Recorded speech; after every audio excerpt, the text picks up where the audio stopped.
আমরা কি কাজের শেষে শুধুই পজিটিভ রিভিউ পাই? কোনো নেগেটিভ রিভিউ কি আমরা পাই না?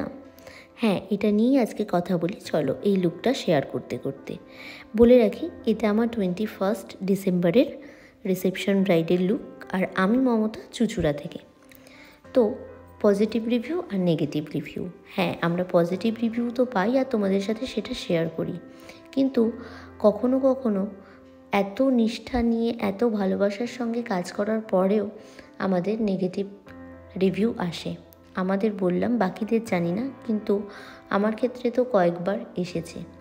আর তার মধ্যে বেশ কিছু জিনিস যেগুলো শুনে খারাপ লাগে, মনে হয় যে এক্ষেত্রে তো আমার কিছু করার নেই, তারপরেও কিন্তু আমাকে সেটা শুনতে হয়।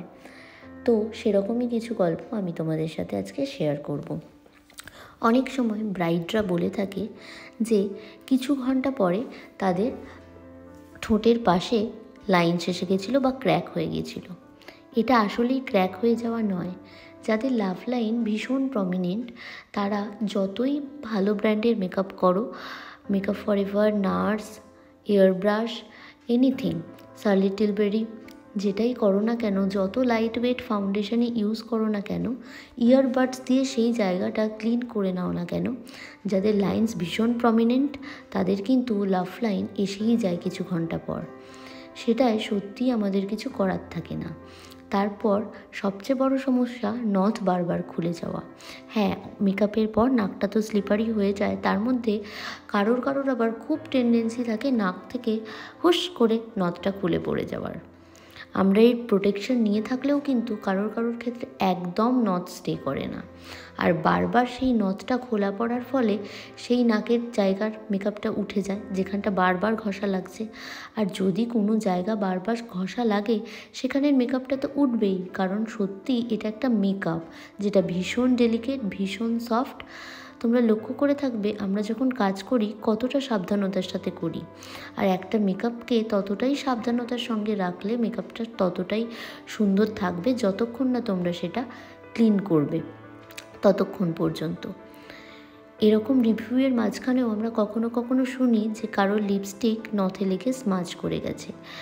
হ্যাঁ, কারোর ক্ষেত্রে লিপস্টিক এতটাই লং লাস্টিং করে যে তারা জিজ্ঞাসা করে যে কী লিপস্টিক ছিল এতক্ষণ লং লাস্টিং হলো, কিন্তু তার মাঝেও একজন দুজন হঠাৎ করে বলে ওঠে যে নথের ঘষা লেগে, বা কোনো নথের ঘষা লেগে তারা মেনশন না করলেও বলে লিপস্টিকটা তাদের ঠোঁটের উপর দিকে স্মাজ হয়ে গিয়েছিল। এটা স্মাজ হয়ে যাওয়ার একটাই মাত্র কারণ যদি লিপস্টিকটা খারাপ হতো তাহলে সব জায়গায় স্মাজ হয়ে যেত, শুধু নথ যে জায়গাটা ঘষা লেগেছে সেই জায়গায় স্মাজ হতো না। আর চোখের জল কিন্তু নর্মাল জল নয়। চোখের জল পড়লে কিছু মেকআপের ক্ষেত্রে মেকআপে একটা দাগ তো আসেই, তাছাড়া মেকআপটা উঠেও পর্যন্ত যেতে পারে। আর এই চোখের জল যদি বাই চান্স চলে আসে আমাদের, তখন তো আমরা থাকি না মেকআপের সেই জায়গায়, আর আমাদের কিছু করারও থাকে না। বাকি সবাই জানিও অবশ্যই যে তোমরাও এরকম রিভিউ কখনো পেয়েছো কি না, বা এতে কি সত্যিই মেকআপ আর্টিস্টদের দোষ থাকে? আমরা কিন্তু কখনোই চাই না আমাদের ক্লায়েন্টের এক তিলও মেকআপে কোনো প্রবলেম হোক, কিন্তু ফেসে যদি র্যাশেস থাকে, ওপেন পোর্স থাকে, সেগুলো চাইলেই আমরা মেকআপ দিয়ে পুরো ইভেন্ট করে দিতে পারবো না। এটাকে বাস্তব বলেই মেনে নিতে হবে, কারণ মেকআপটা ভীষণ ডেলিকেট একটা জিনিস, প্লাস্টিক সার্জারি নয়। বারবার রিপিট করলাম। আর এই সব বলতে আমার ব্রাইডাল লুকটাও শেষ, রিসেপশন লুকটা। তোমরা কিন্তু অবশ্যই রিসেপশন লুকটা দেখে জানিও তোমাদের কেমন লাগলো। আর বাকি সব মেকআপ আর্টিস্টরা যারা এই আমার ভয়েস ওভারটা শুনবে, তারাও জানিও তো যে সত্যিই কি এই জিনিসগুলো যেগুলো আমাদেরকে শুনতে হয় সেগুলোর জন্য আমরা দায়ী?